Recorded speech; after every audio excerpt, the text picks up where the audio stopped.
Good morning, Trinidad and Tobago, and welcome to the Bourse Report. Well, today we turn our focus to the conglomerate sector, and of course, we're talking about the two local giants in the conglomerate sector, and that is Massey Holdings Limited and the Answer McAl Group.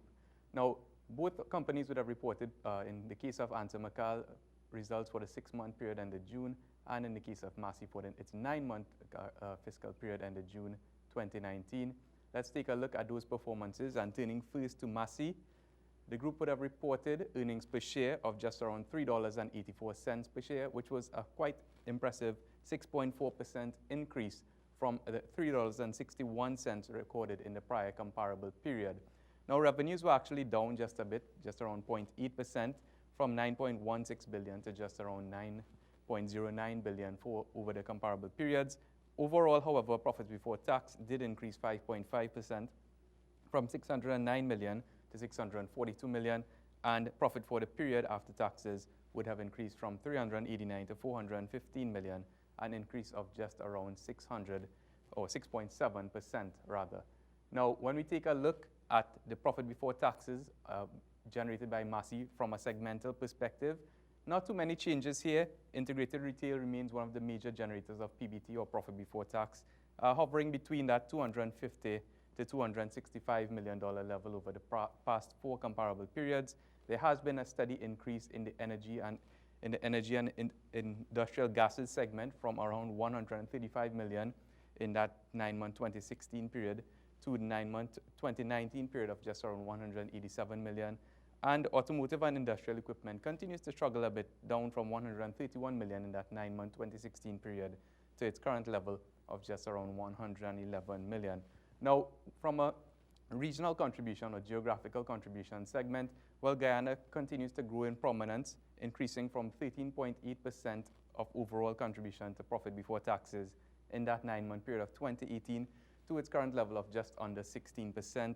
Trinidad and Tobago has fallen from about 45.2% to just around 43.5%, and the Eastern Caribbean has also declined from 11.5% to just around 10.5%. Some notable improvement in that Jamaica segment, which would have increased from 6.8% to 7.3% as well.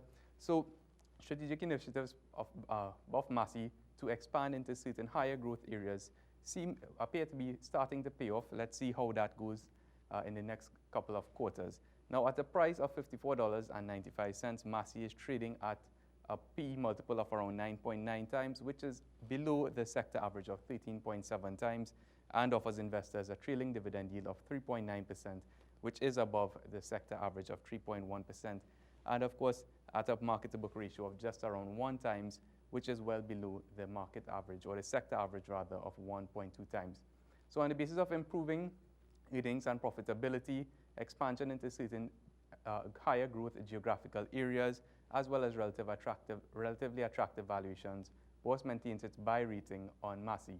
Turning quickly to Answer McAl, and for the 6-month period ended June 2019, the group recorded earnings per share of just around $1.43, which was an 11.2% decline from that $1.61 recorded in the prior comparable period. Now, revenues were up just around 1.3% from $3.06 billion to just under $3.1 billion. However, that did not translate into increased profitability, with profits for the period falling just around 6.1%. From $323 million to just over $300 million for that 6-month period. Now, in terms of Answer McAl's profits before taxes by segment, well, there was quite a notable decline in the manufacturing, packaging, and brewing segment, which is this blue column here, and that would have fallen from $195 million in HY 2015 to its current level of $153 million in HY 2019, a fairly significant drop over time. In terms of its insurance and financial services, there was a nice bounce from $140 million in PBT to $158 million. And the automotive trading and distribution segment remained fairly challenged, falling from $76 million to $53 million.